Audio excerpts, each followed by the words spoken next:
It is true, all we need is love. But do we really know what love is?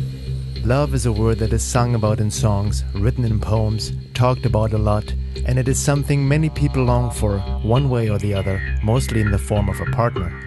We hear it a lot these days: be heart-centered and be love. Love is the answer because love always wins. Send love and light, and so on. People use it casually in conversations in their everyday lives. It is seen as the solution to all the world problems. All you need is love. If that's so easy, how come nothing has changed fundamentally on planet Earth, despite the obvious technological progress? We still see genocide, oppression, and wars happening. Hundreds of thousands of children and civilians have died in the Middle East and around the world because of the war machine under the control of psychopathic leaders who couldn't care less about anyone who holds up a peace sign with the proclamation of love as the force for change. Looking at it more closely, we can see that love is one of the most abused and misunderstood words. We mistake things like gratification, sentimentality, obligation, duty, passion, desire, and other superficial emotions, ideas, and conditioned concepts as love in order to fill something that is ultimately lacking within us. These distortions are also used, mostly unconsciously, as buffers to avoid facing reality as it is, by looking at the world with rose-colored glasses on, instead of seeing oneself and the world more objectively, beyond appearances.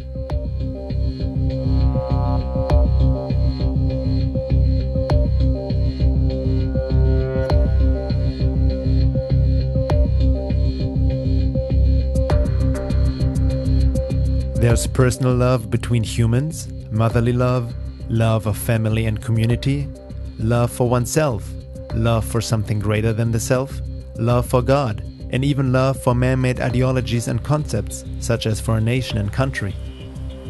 So what is love? How can we describe or define such a powerful force? Words are very limiting and can only point to it, but are not it. Maybe we can start by examining what love is not. When it comes to interpersonal relationships, we often see control games, jealousy, and envy, which is obviously not love, but expressions and behaviors based on fear and need.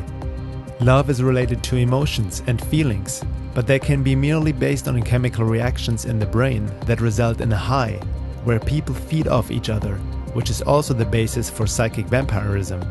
Many relationships are based on this feeding mechanism, which has nothing to do with love, but is a parasitic need resulting in codependence. Sexual attraction is also mistaken for love at times. Many people get into relationships for the wrong reasons, be it to escape their loneliness, to fill a hole in their lives, or feed off another person. For the most part, this happens unconsciously, and so people tend to lie to themselves about love and their relationships in many ways, not seeing the other person as he or she is, and not even seeing themselves clearly as they are.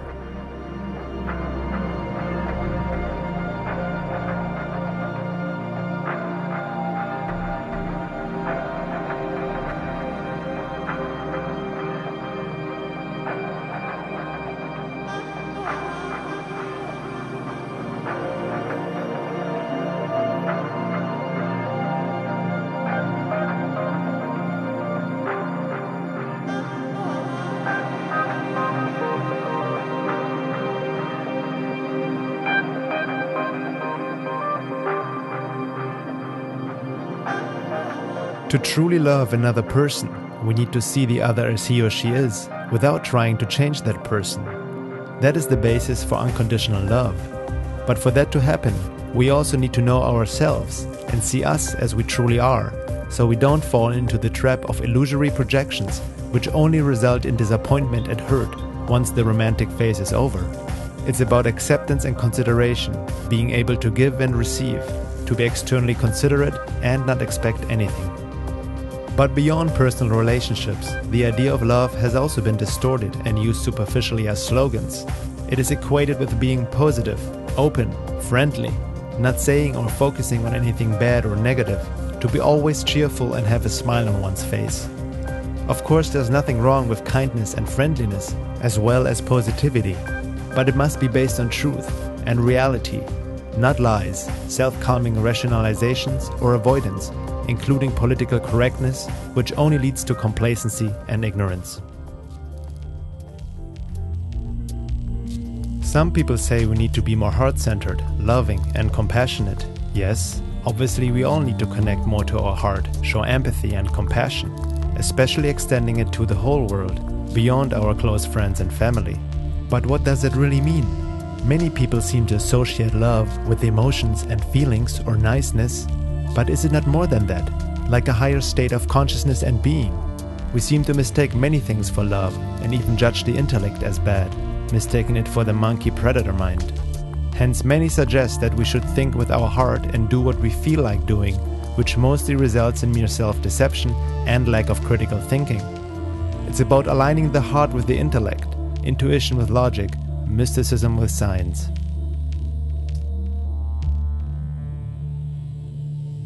Many people seem to force themselves into this artificial and superficial state of love through contrived affirmations and feel-good spirituality, ignoring anything that may be a threat to their positive life view. Ultimately, this results in suppression and armor that is manifested by denying the shadow part of themselves and the world as they ignore objective reality. On the surface, they don't even think that anything is wrong with them. It's very much a blissful ignorant state, trying to stay high on artificial emotional projections, avoiding anything that may give them a downer, and living in a subjective tunnel vision with blinders on. One can see this kind of attitude in many self-proclaimed aware and conscious people, who follow shallow New Age teachings and pop psychology, resulting in self-calming but lacking deeper healing, growth, and essentially real love.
Love is not merely an emotional state, but a state of consciousness.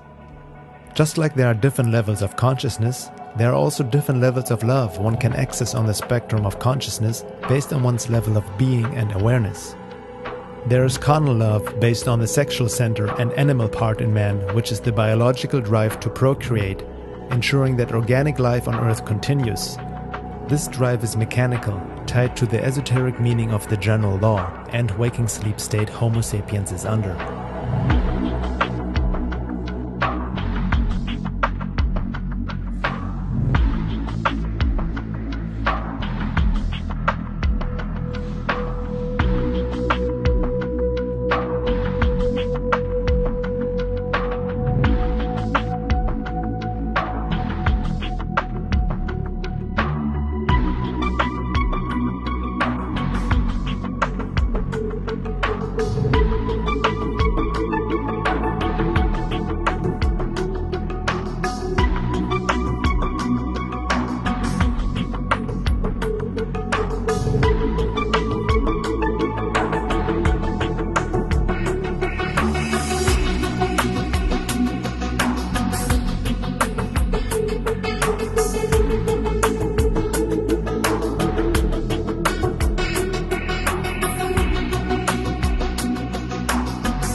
Then there's courtly love based on the higher centers, which is a higher state of being that can only be accessed through sincere self-work, not giving in to mechanical driven behaviors and choices.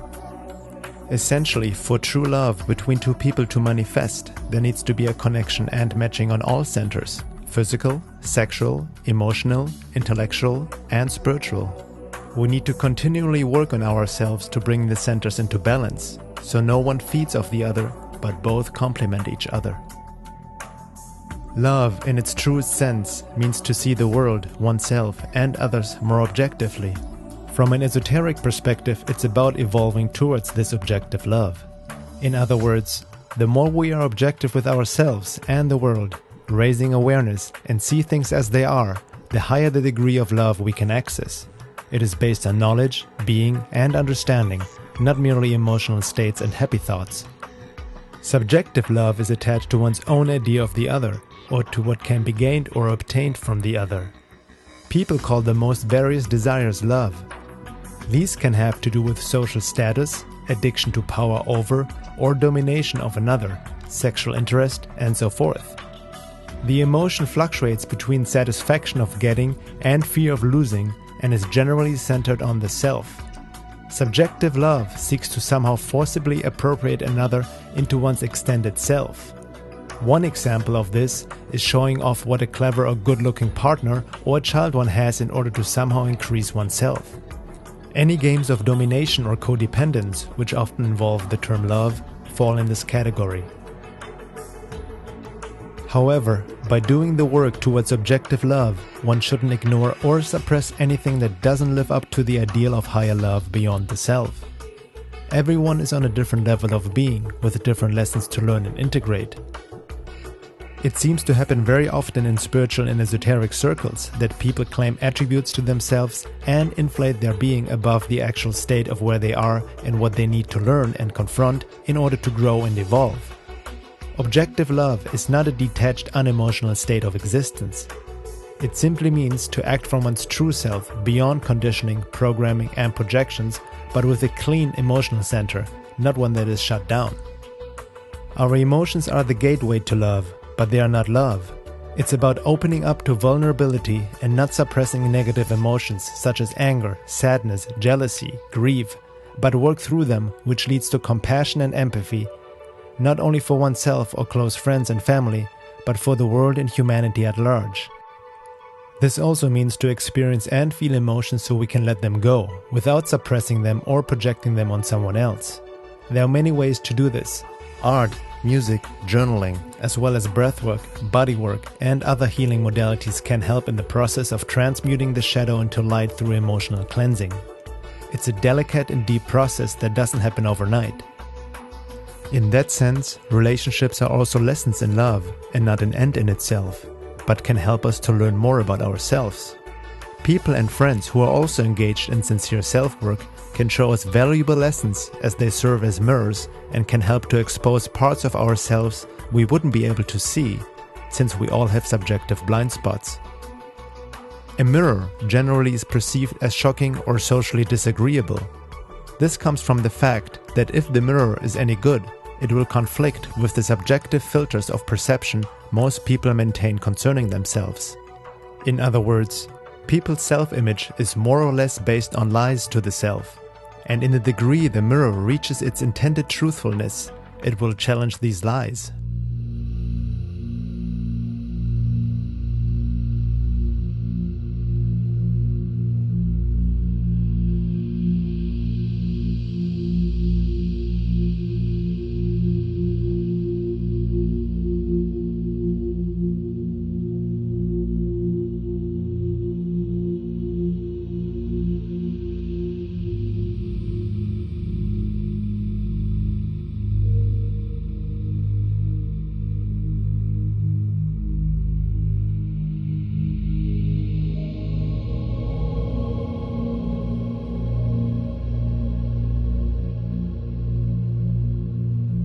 The more lessons are learned, the more knowledge gained, understood, and applied, the more we purify our emotions, the more one's being and awareness raises as the higher centers are activated and the more we can see the unseen.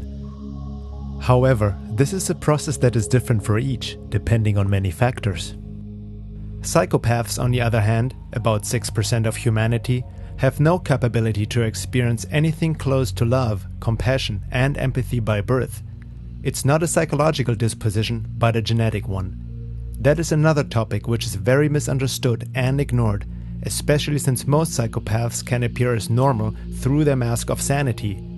They are not necessarily criminals in prisons, but can be CEOs, politicians, spiritual leaders, a husband, wife, child, or the neighbor next door. They can tell you exactly what you want to hear, appear compassionate, empathetic, and understanding without meaning or feeling it one bit. To assume that we're all the same and that everyone has access to this higher love, or any form of love, is self-deceiving at best, and we can see those kind of assumptions in the oversimplified idea of we are all one. You cannot be what you are not, nor can you give what you don't have. We are all one, but we are not all the same. There seems to be some major blind spot and oversimplification about the idea of we. This has nothing to do about us versus them, but understanding how complex humanity actually is, what we choose to believe and wish for, and what we avoid to look at and confront within and without.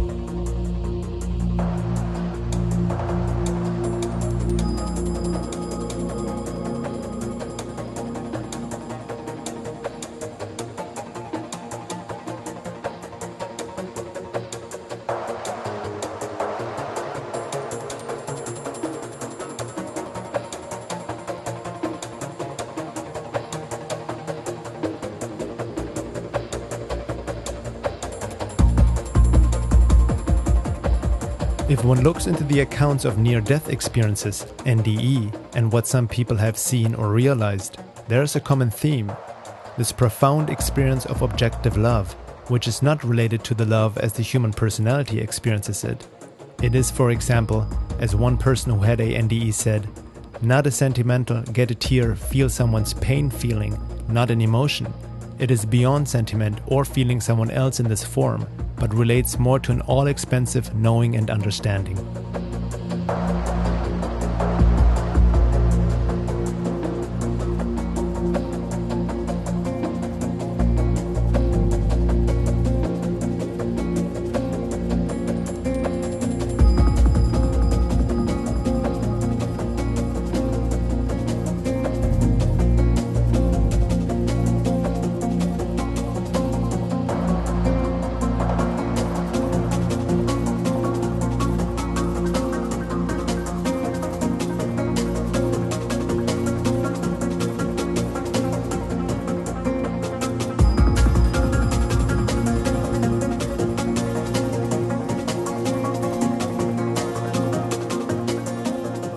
Ultimately, there is no love where there is no truth and knowledge. Love entails seeing the world as it is, not as we like, want it, or assume it to be. Hence, true love is essentially linked to how much one can access objective reality. You know, the consciousness movement has led us to create a kind of a hybrid spirituality that is mixed with a very toxic degree of narcissism. And we need to look at that. It has made us very hypersensitive and not very strong. I would say to you, what has it made us conscious of? Because if it made us that conscious of the world, we wouldn't be in the state we're in. If it made us that conscious of the world, we wouldn't have dropped the ball on the management of freedom and the Bill of Rights. But we did. We've lost our civil rights. We dropped the ball. We dropped the ball on the management of the Earth's creatures, and we've got 150 chimps left. What have we become conscious of these last 50 years? Where have we been? We've been processing wounds. I know people who say, I'm working to become conscious, but I won't look at the TV and I won't read the news. Then what are you becoming conscious of? Myself. Now I have to tell you something. That's exactly the formula through which you cannot heal. You cannot heal. Can you understand that? That kind of narcissism is the classic formula for fueling your own rage. Your own rage. Narcissism, and it's about me. It's about me. It's about my time, my space, my needs, my this, my wounds, my this. I have to tell you that the ungenerous heart and the narcissist go to the hospital and get your meds. Because you cannot, it is not possible to find yourself healing from the serious disorders that require an emergence into a cosmic level of consciousness.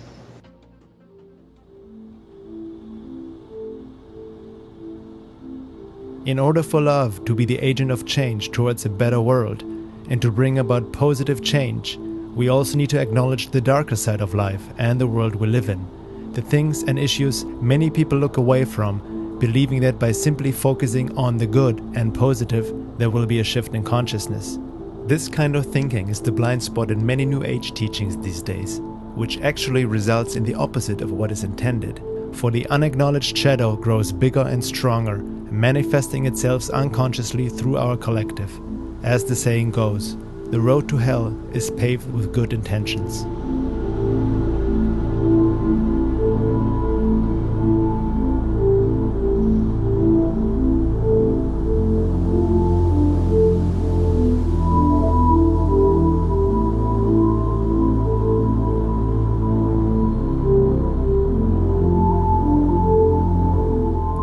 The many ideas of just focusing on love and how people interpret that, or sending love to the world leaders and humanity, or even to the planet, are not acts of real love, but merely emotional projections which are self-deceiving and put man more into sleep, believing he's actually doing something and bringing about positive change. True love respects free will, and one cannot give or send love to someone who didn't ask for it. One has to wonder when people talk about world peace and love, but still vote for Obama and believe the lies we are being told by our governments, be it about 9/11, the war on terror, or anything else that has been clearly used for social control. One can have as many positive, loving, nice thoughts and emotional highs as one like, but if one still believes in lies, follows teachings based on lies, there will be no raise in consciousness nor access to a higher love that can actually be a true agent of healing and awareness. On the contrary, believing in lies feeds entropy, no matter how well-meaning the intent. Love is beyond words, and no change is going to happen if people simply repeat that love is the answer or all you need is love, while still clinging to illusions and not engaging in sincere self-work. Without a deep understanding and knowledge of what love truly is and entails, we just keep going in circles as history is repeating itself. If we really want the shift in consciousness, then we need to take a look into the mirror and also do the work to see the world as it is, without ignoring things that may not look that pretty. There's still much we have to confront before we can enter a new world based on love, peace, and truth.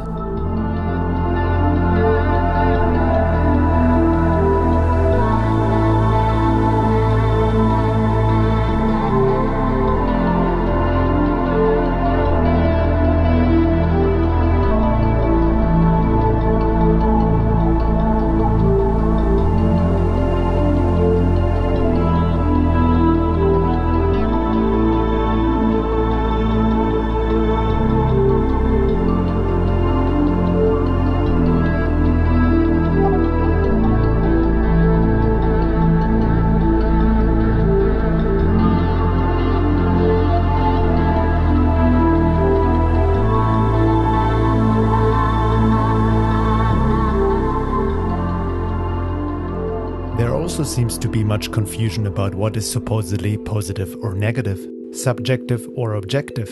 Some people claim that there is nothing like objectivity and all is subjective. Everything depends on how we look at things, and quantum mechanics, so they say, shows us that there is no objective reality or truth, but there is only my or your truth, and we create our own reality by the thoughts we have, what we like to see and what we focus on. But is that really so?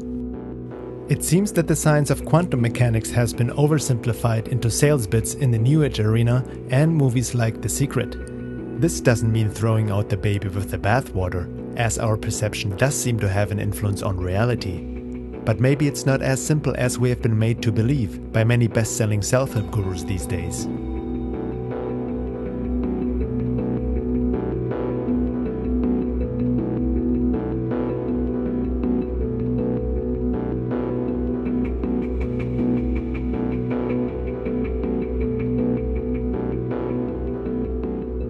The question about the existence of an objective truth is a tricky one to answer.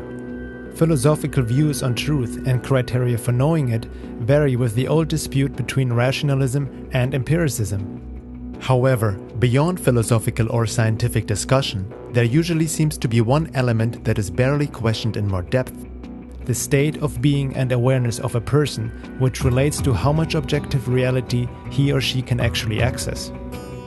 In our current state of being and existence, we cannot perceive objective reality fully. However, we can work towards objectivity and expand our understanding of reality and ourselves accordingly. A shift in consciousness and awakening implies a higher state of awareness, which means to become more aware of it all, which implies again to see the world and oneself more objectively, without blinders on.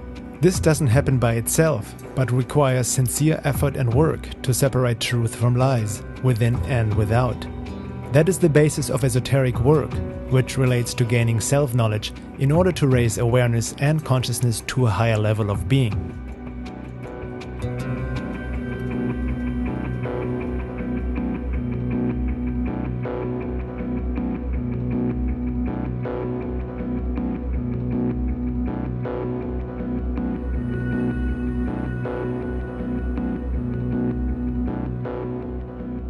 Subjectivity is the preference to rather consider one's favorite beliefs than the external world.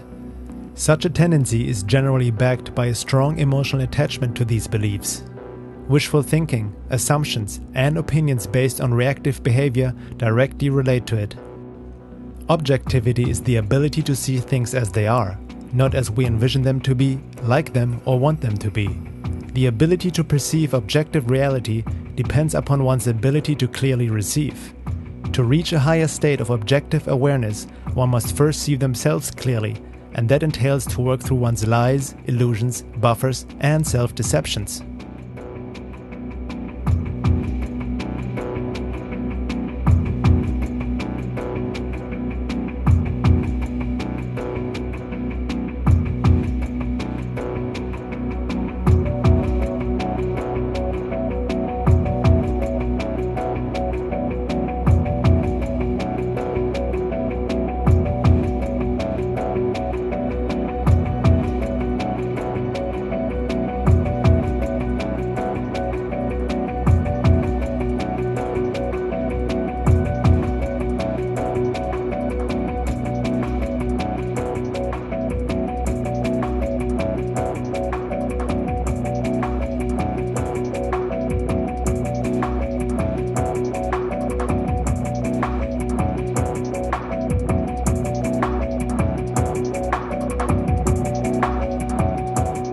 It's easy to over-philosophize the idea of objectivity versus subjectivity without considering some very practical applications.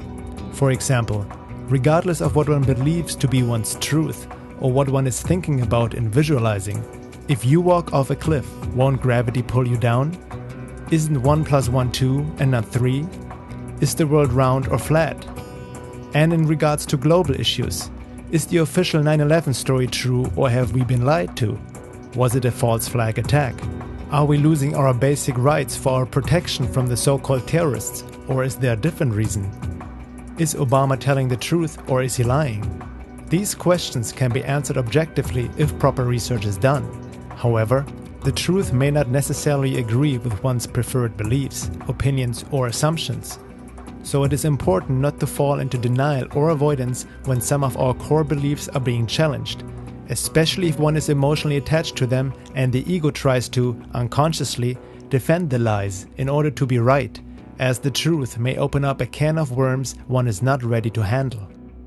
Moreover, no matter how much one tries to close oneself off from the outside world, believing that nothing will affect them as long as one focuses on positive thoughts and what one likes to experience, the bigger issues of the world still have an effect on us all, precisely because we are all one and everything is connected. No man is an island, and no one's reality is isolated from the whole.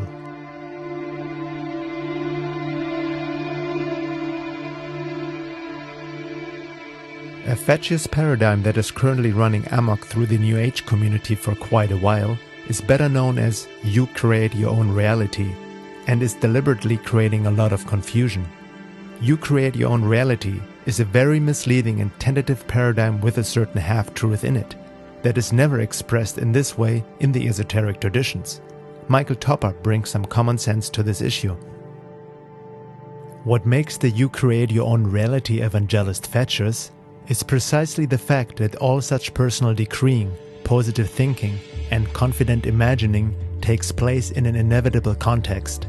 There are implications, there are repercussions. No one decrees in a personal or private solipsistic vacuum. There's a variegated world of myriad pulls and claims coexisting along with the private desires and designs of the given ego subject. But so what, we hear the die-hard reality creator claim. Don't we remain untouched by those coexistence, as long as we keep secure in the confidence of our own private deservedness, our own authoritative affirmations and specific commissions of positive thought reinforcement? No, man does not live by commission alone. This is why you do not create your own reality, but merely generate reality hypotheses or scenarios which are continuously reflected and tested against the whole.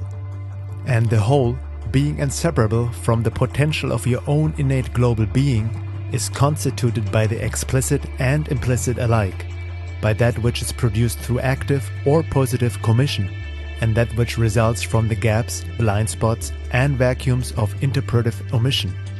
All the lines, potential and actual, exist within one's being and are inevitably calculated into the total account. This is what it means when we say there is a context in which all our desire formulation and decreeing takes place. This is a deity-centered reality, not an ego-centered reality. Only the totality of the soul nature is in touch with the totality of spirit being. Anything else necessarily involves a partial perspective, a conceptual self-estimation producing inevitable blind spots. What you have selectively omitted from your reality is manifested as well. We can of course say the victim still deserves his fate or has drawn his fate to himself by a quality of callousness embedded in his characteristic thought formula. And occasionally, this interpretation may touch on some real factor involved in the negative effect.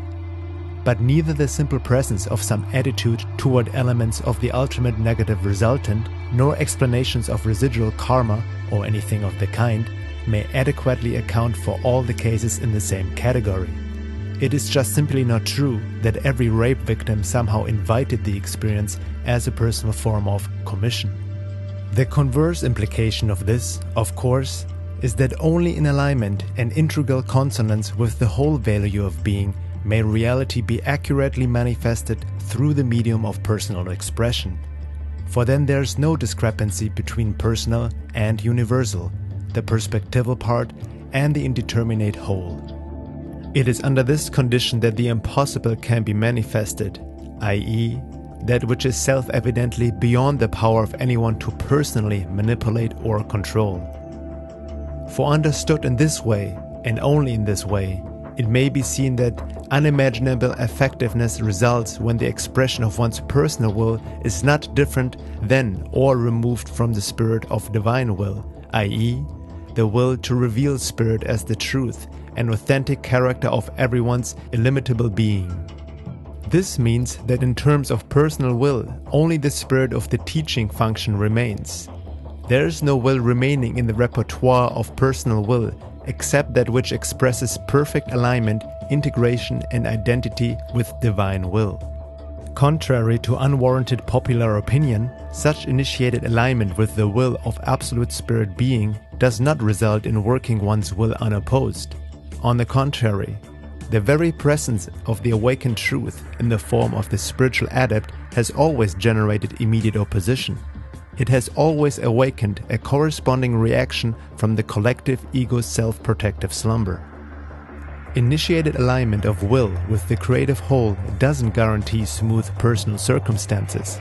On the contrary, look at the story of every adept. Examine the events surrounding the masters known to history. Rather, it ensures that such events will possess the character of an authentic teaching demonstration to all who have the soul to see. It ensures the will of the whole is always done, regardless the partiality and prejudice by which that whole may be perceived in any given case. There is an objective truth outside the context of what our little eye perceives. It seems a tendency in certain conscious movements to overgeneralize and distort spiritual higher truths and quantum physics with an oversimplification of all truth is relative. Hence, some people unconsciously or consciously use this explanation as an excuse and justification for the atrocities in the world, or for whatever one may want to believe in one's own little subjective world, no matter how illusory, false, and based on pure wishful thinking or emotional projections it may be, even to the point of declaring that it is all just about my or your truth, and there is no objective truth. Obviously, we all have our own personal lessons to learn and talents to develop, which could be interpreted as one's personal truth. However, that doesn't exclude oneself from the collective lessons we all need to look at if we want to evolve consciously as one. Simply acknowledging that we are all one, separation is illusion, and seeing everything as light, while focusing on what one believes to be positive and ignoring what one perceives as negative, does not result in change for the better. Conversely, by insisting on what one would like to see as opposed to seeing the world as it is coming into conflict with creation, which then results in entropy and more suffering on a global scale, not less.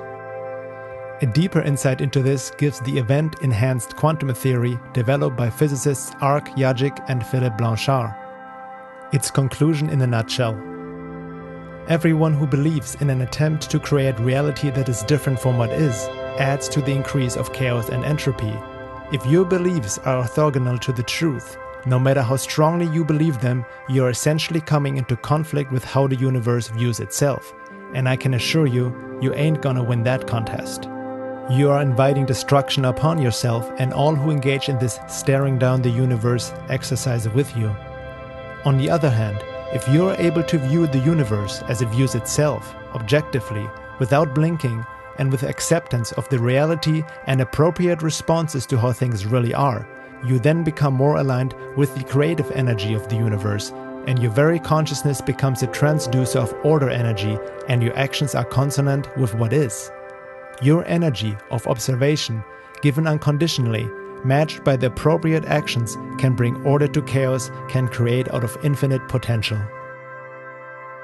Some people seem to mistake objectivity for negativity and wishful thinking for positivity. Most of what people see as negative or positive are their subjective projections and opinions that don't really reflect the world as it is. Without truth and objectivity, there won't be a change for the better, nor a raise in consciousness within and without. In that sense, many well-meaning and good-hearted folks who want a better world actually do more harm than any good by ignoring and denying aspects of our reality that may not fit into their subjective positive worldview, instead believing that by shutting the so-called negative out and just seeing everything as one and light, visualizing, meditating on world peace, and projecting love and light, it will create peace and harmony. Nothing could be further from the truth, and that is actually exactly what certain forces who do not wish humanity to awaken for their own interests want us to do and believe.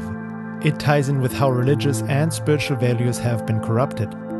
In other words, the ones exposing the lies and atrocities in the world, the ones looking at the world as it is, with all the different faces of God, including the unpleasant ones which many people perceive as negative and hence like to ignore, are actually doing light work in the true meaning of the word, making the darkness conscious, raising awareness, and shining light into it. Light is information and knowledge, not just making things light in the sense of being nice or kind and loving without saying anything bad or heavy.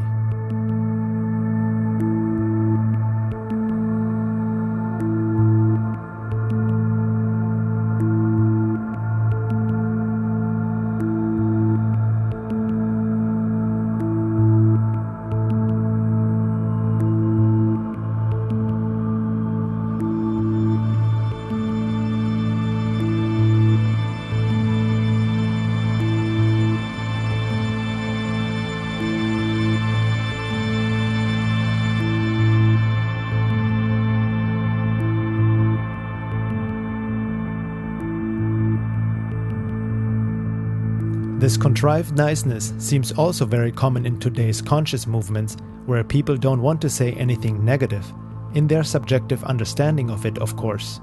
In general, some folks hide behind a social etiquette and mask without wanting to say anything bad or touching on any taboo subjects. They speak around issues in order to be spiritually or politically correct, so as to not step on anyone's toes. Of course, that doesn't mean that one should be mean, aggressive, and rude, or push information on someone who didn't ask for it. It simply means to be sincere and honest, with conscience and awareness. There's a time to speak up, and a time to be silent. And sometimes you have to be direct, call a spade, and give the lie what it deserves, the truth, regardless of what others may think, even if it doesn't sound nice and it doesn't conform to what someone likes to hear. You can be considerate and still speak the truth, even if others see it as negative from their conditioned point of view.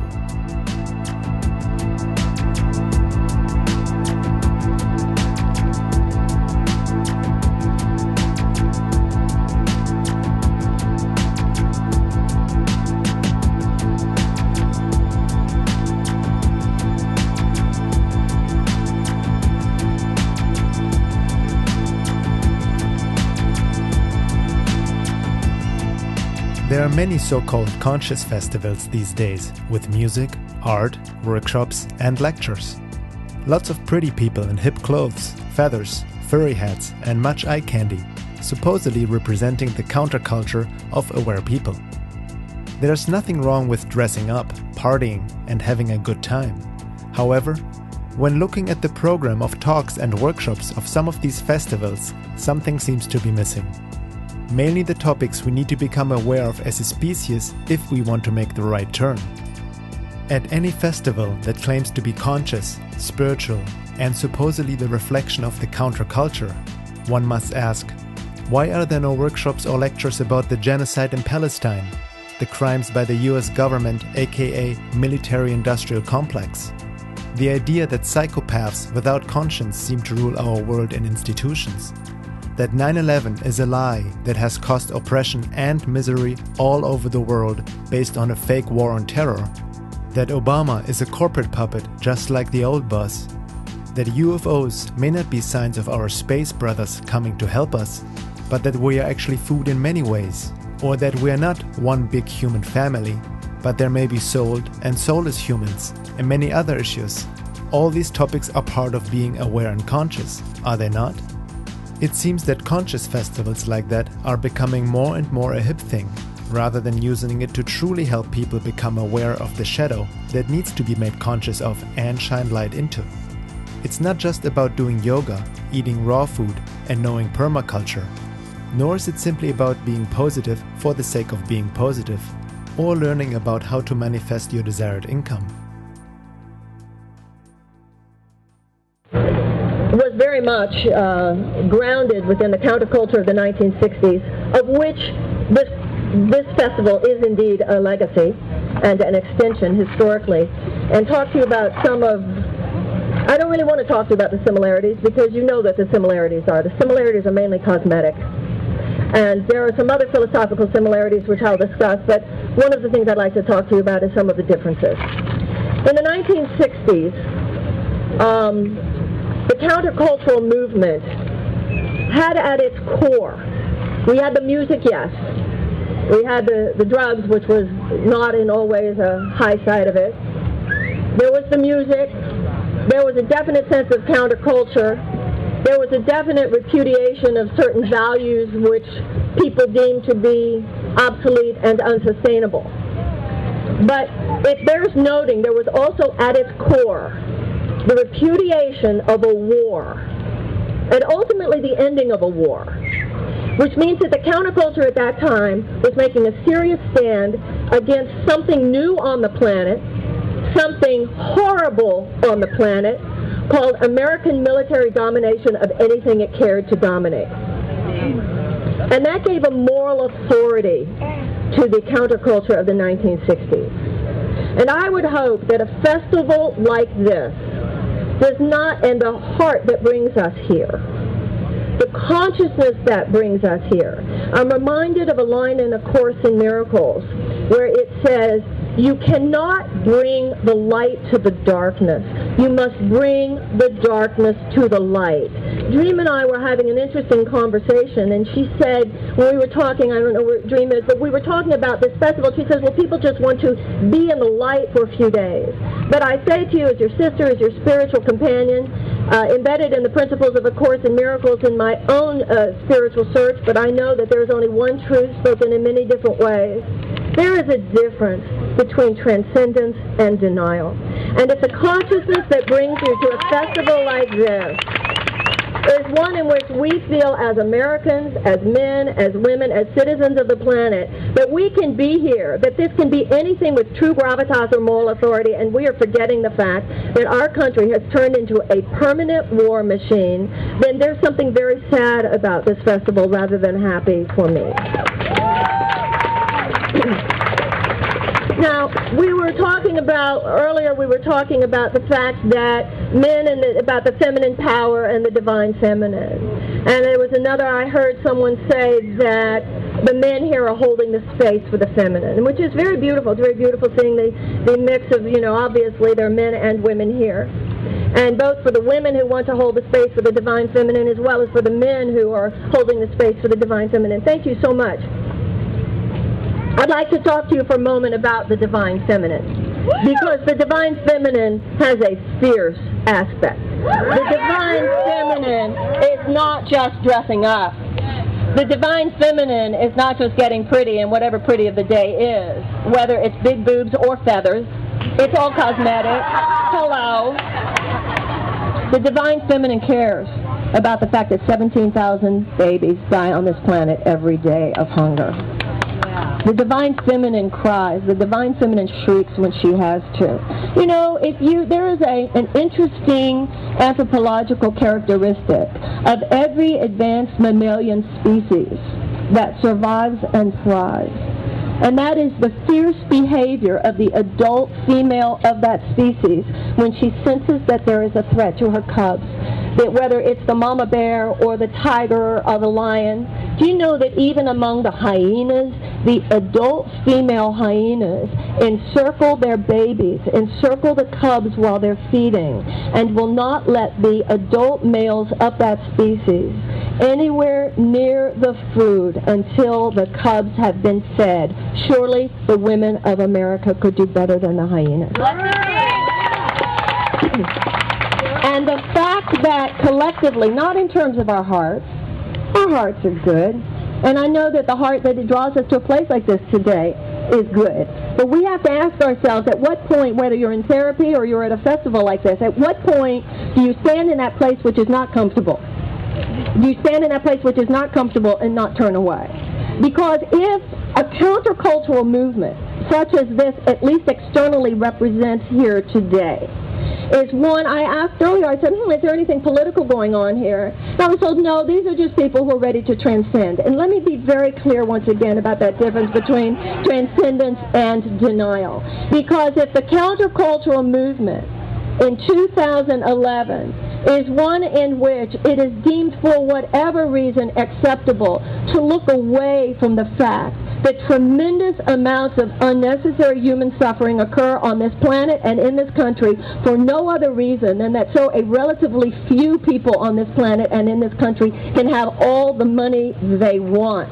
That is not service. It is not countercultural. It is the epitome of being co-opted by the very culture that we seek to counter. Now, you might say to me, well, what do you want us to do? I don't know what you're supposed to do. None of my business what you're supposed to do. But I'm asking you, as Jesus said to the disciples the night before the crucifixion in the Garden of Gethsemane, please do not go to sleep. Do not go to sleep in the hour of my agony. Remain awake. That's what they do to you. They put you to sleep. The system would love this festival. The system would love this festival because it's not saying fuck you to anybody. And there's a sense that that is somehow spiritual. There's a sense that that is somehow spiritual. And I believe deeply that as the Course in Miracles says, look at the crucifixion, but do not dwell on it. I'm not saying let's dwell on what's bad, because if you dwell on what's bad, then it's true. That is, you just focus on it and make more of it. But to not look at it at all, there's not the divine feminine about that. The divine feminine, if there was a starving child here, somebody tell me, if there was a child here, or if anyone, God forbid, let's just talk about our deep humanity. Let's say right here, right now, God forbid, somebody had a heart attack or something. Well, the fact that I'm speaking up here would be irrelevant. Somebody would yell and say, is there a doctor here? We would all get deeply human very quickly, wouldn't we? Yeah. Are you with me? Now, this is an interesting thing about our country. If you look at I always say that if I'm on an airplane somewhere, anywhere in the world, I love to sit next to an American. Characterologically, we're cool people, and we care. We're not, we're human beings, and there's a spunkiness, and there's a coolness. But our collective capacity for denial and grandiosity is frightening and perilous. In the end, most people are only afraid of the unknown and what they don't understand. Once we make the effort to deprogram ourselves from our conditioning and gain knowledge and understanding within and without, shining light into darkness, our awareness and consciousness rises, and we start to see in alignment with who we truly are, beyond preference, wishful thinking, or denial, and then can act in alignment with our higher self and the universe. If we truly love life, the world we live in, and want positive change, then this also implies to look at the issues and injustices in the world so many of us like to ignore or deny. This is not being negative, but the work to be done during this time of transition.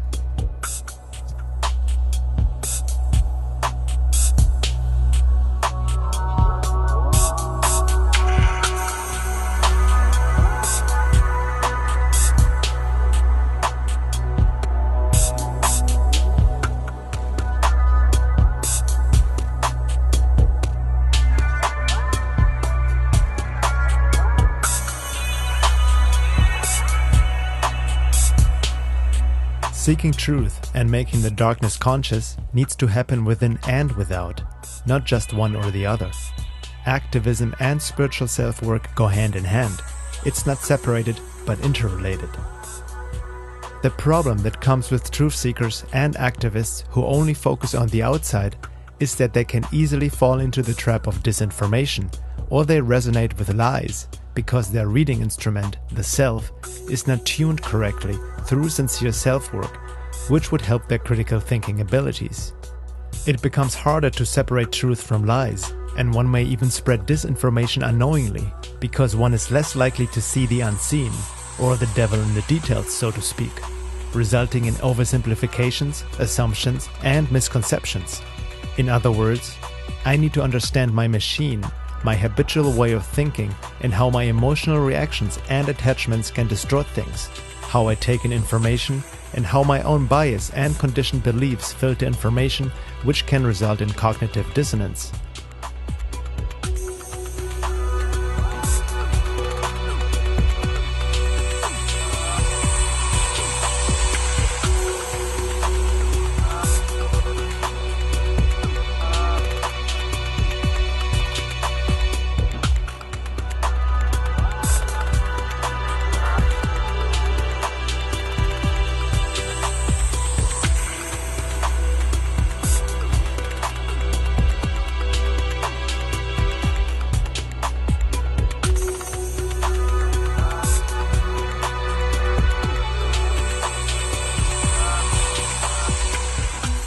According to the mystic and spiritual teacher George Ivanovich Gurdjieff, the human organism is constituted by two fundamental functions, essence and personality.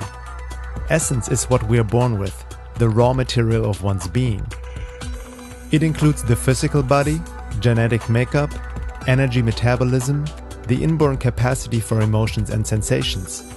There are also external influences that affect us, such as planetary vibrations, present in the immediate environment at conception, during the fetal stage, and at birth. An astrological birth chart can give some insight into that. As we grow, our essence is molded by cultural influences. It can mature along the lines of its inherent nature and potential, or it can become blocked in its maturation and hence form something that works against its inborn potential. essence would evolve in societies where essential practices and values predominate, such as sincerity, love, truth, compassion, knowledge, and so on. Obviously, we live in a world where such values have become distorted and polarized, meaning that our society at large has taken on pathological values that are seen as normal, and people can no longer make the distinction between healthy and pathological thought process and logic.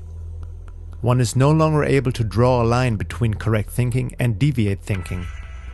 The influence of higher density beings and forces may also have an effect on us in that regard, as explored in UFOs, Aliens, and the Question of Contact. Personality is the mask we carry over our essence, the vehicle for essence to work through, so to speak.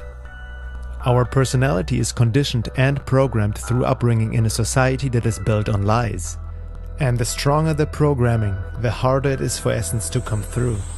Hence, deprogramming and facing the lies of one's personality is key, so it becomes a direct reflection and expression of essence, which ultimately leads to conscious actions based on one's inherent potential. In a mature person, essence and personality form one continuous I, which is to say that the person is unified.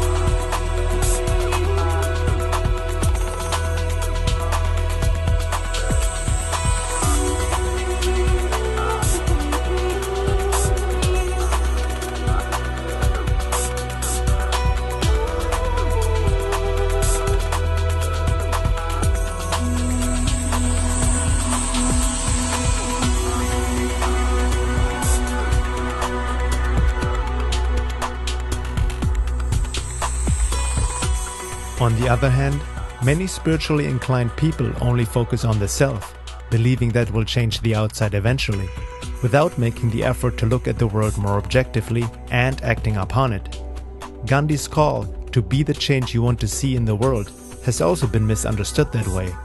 First of all, the kind of change people want to see is different for each, based on one's subjective understanding of it, which can be very distorted, especially if one is avoiding seeing the world as it is, believing in lies, and just projecting one's desires and hopes that are based on the conditioned personality, resulting in wishful thinking.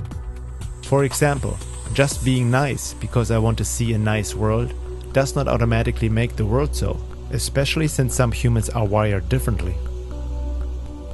Another issue is that many people try to explain everything through one system or teaching and do not see its limitations, or even distort it to mold it into their belief system. For example, not everything negative in the world is a manifestation of our shadow material, nor is everything that happens to us our karma, nor do we attract everything with our thoughts. Sure, there's truth to the idea of karma, but using that explanation to justify all the atrocities in the world is short-sighted and misses the point, as we still have to act and learn our lessons, not just turn the other cheek or stand by and keep silent, saying, "Oh, it's just your, their, or my karma." We are not the peak of God's creation, and so special and holy that nothing other than ourselves would harm, control, or manipulate us. It's actually quite arrogant and anthropocentric to think that way. We don't do everything to ourselves. It's not about blaming, but getting out of our self-centered view of reality and the universe. There are other forces acting on us, just as we influence, consume, and to a certain extent control lower life forms such as plants and animals. As above, so below.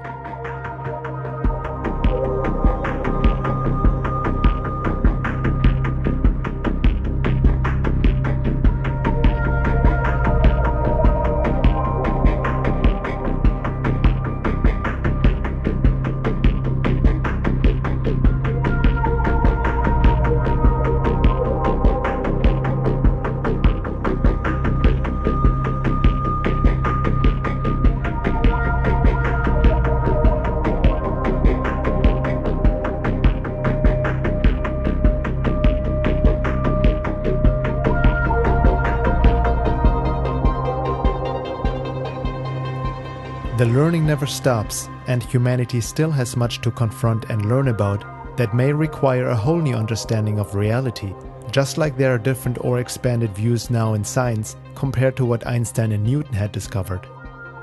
There's always more to learn and find out that requires an adjustment and new understanding, expanding our view and understanding of reality. It is what raising consciousness implies. People who are stuck in one idea or teaching and try to explain everything through it are building their own limited reality box. This also relates to psychology, astrology, philosophy, the healing arts, spiritual practices, or any religion, East and West, where many experts in any of these systems are looking through one lens, many of them distorted and false to begin with, not realizing that this approach can easily lead to distortion and a tunnel vision. It can also become an egotistical point of pride, preventing that person to admit to him or herself that there's maybe more to the story which one hasn't considered before. Especially when they have written books about it, their career depends on it, and they have an image to sell and live up to. One can see these fallacies with many popular spiritual teachers, researchers, visionaries, therapists, and self-help gurus, where career and image seem to take precedence over truth and reality. There are many topics that affect us more than many of them are aware of, be it the idea of hyperdimensional manipulation, genetic psychopathy, or soulless humans. But instead of being more open to such topics and looking into them sincerely and unbiased, these seemingly intelligent and aware individuals ignore or debunk them right offhand, exposing their own lack of critical thinking. Awareness and study of the aforementioned topics, and also looking into the taboo subject of conspiracies, would actually help and expand their knowledge and ability to truly help others and society at large. Many people tend to laugh at the term conspiracy theories and even use it with a negative, condescending tone. The social reality that they are taboo solidifies this also deeper into people's minds, subconsciously. Nobody wants to be called a conspiracy theorist. It's like calling somebody a wacko, and commonly used as an ad hominem attack that lacks critical thinking. Most people don't have a true understanding of what the word conspiracy actually means. Historian Richard M. Dolan brings some common sense to this issue. From a historical point of view, the only reality is that of conspiracy. Secrecy, wealth, and independence add up to power. Deception is the key element of warfare, the tool of the power elites. And when winning is all that matters, the conventional morality held by ordinary people becomes an impediment. Secrecy stems from a pervasive and fundamental element of life in our world, that those who are at the top of the heap will always take whatever steps are necessary to maintain the status quo. The very label conspiracy serves as an automatic dismissal, as though no one ever acts in secret. Let us bring some perspective and common sense to this issue. The United States comprises large organizations, corporations, bureaucracies, interest groups, and the like, which are conspiratorial by nature. That is, they are hierarchical.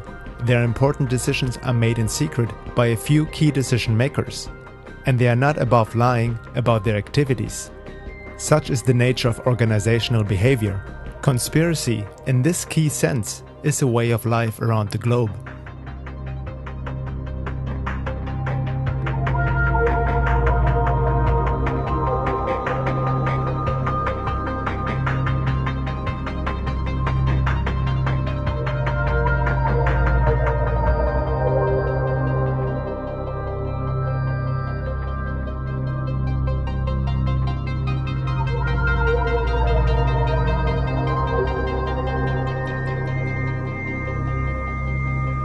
I think the system contracts and expands as it wants to. It accommodates these changes. I think the civil rights movement was an accommodation on the part of those who own the country. I think they see where their self-interest lies. They see a certain amount of freedom seems good, an illusion of liberty. Give these people a voting day every year so that they'll have the illusion of meaningless choice that we go like slaves and say, "Joe, I voted." The limits of debate in this country are are established before the debate even begins, and everyone else is marginalized. They're made to seem either to be communists or some sort of disloyal person. A kook, there's a word, and now it's conspiracy. See, they've made that something that should not be even entertained for a minute. That powerful people might get together and have a plan. Doesn't happen. You're a kook. You're a conspiracy buff. Our views on life and existence, science and religion, spirituality and evolution, consciousness and psychology, as well as reality as we know it, would take on a whole new understanding when looking deeper into the topics we dismiss so easily, simply because we don't believe them to be true. Let's not forget, not too long ago we believed that the Earth is flat.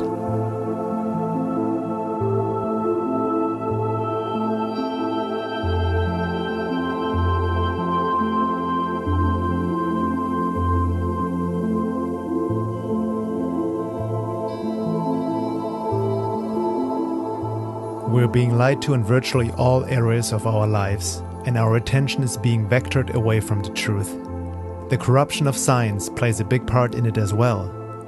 As a matter of fact, those who get too close to the truth are often attacked and ridiculed.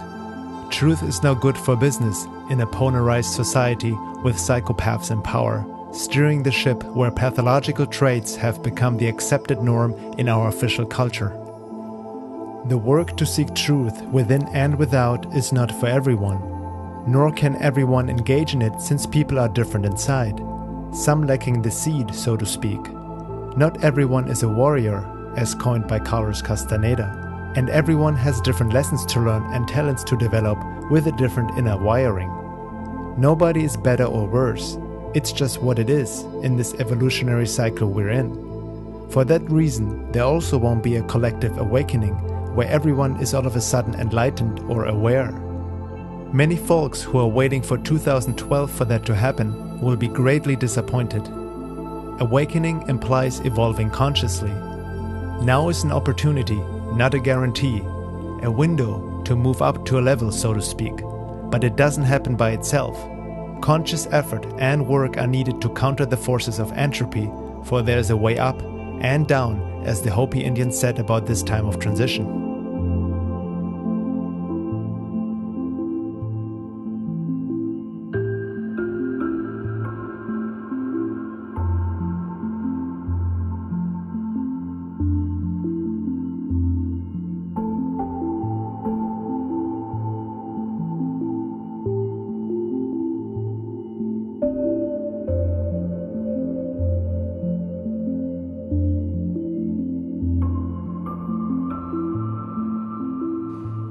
Many are called, few are chosen. Now is the time for the ones who feel called to ask themselves, what am I doing with my life? Where's my attention and focus? Am I doing the best I can to help in this time of transition, in terms on working on myself and seeking truth? Conscious reality creation happens when we are connected with our true self, the higher self, and we become a vessel for higher energies to work through us, which are in alignment with the universe and one's soul's purpose, not the desires, wants, and needs of the conditioned personality. If our actions and beliefs are in alignment with what is, we become transducers of energies that not only benefit us individually, but the world at large, bringing order out of chaos. It is important that the ones who are sincerely engaged in seeking truth connect with others who are like-minded, so we become collinear and act as alarm clocks for each other, keeping each other awake and help in the process of separating truth from lies. A nucleus of truly conscious people acting as conscious transducers of higher energies and seeing the universe as it sees itself, working towards objectivity, can provide the qualitative frequency resonance vibration that will create the template for the new world. The more people do this work consciously, the better. But it is about quality over quantity. There are countless distractions, temptations, and deceptions that keep the seeker away from truth and awakening in this matrix control system, with various forces acting on humanity to keep us asleep.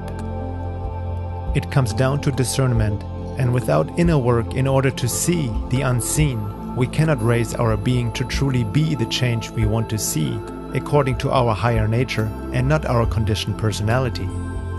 At the same time, being the change entails facing reality and see things as they are, not as we hope, wish, or want them to be. It's a holistic approach. Just as we need to cleanse and detoxify our body and give it the proper nutrition, we also need to detoxify the world out there by separating truth, nutrition, from lies, toxins. This has also nothing to do with trying to save the world, but simply engaging in the process of conscious evolution. Nor is it about controlling external reality, but acting in alignment with the universe. And we only become truly aligned if we engage in the work to see the universe as it sees itself. Being entails seeing the world as it is. That is the path towards healing, wholeness, conscious reality creation, and essentially true love. It's a process that is different for each, as we all have our own lessons to learn, karma to work out, and talents to develop in this time of transition. In that sense, everyone also has unique skills which he or she can contribute to the whole, so we can support each other, moving from service to self and competition towards service to others and sharing. It's about working together, creating synergy, but also respecting each other's individuality and process at the same time.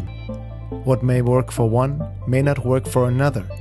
But to know this, we need to know our true self and also make the effort to see the world as it is, so our actions have real impact and power beyond self-gratification or senseless rioting.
The more we are collinear and see the world as it is and act as one, the easier the transition to a better world for all of us.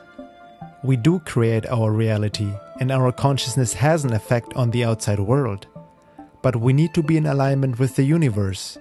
Otherwise, we will increase entropy and chaos, which also manifests in earth and climate changes, as we can see already happening. Increased awareness combined with action based on truth could mitigate any upcoming cataclysms that seem to be right over the horizon. It's up to each one of us and all of us together.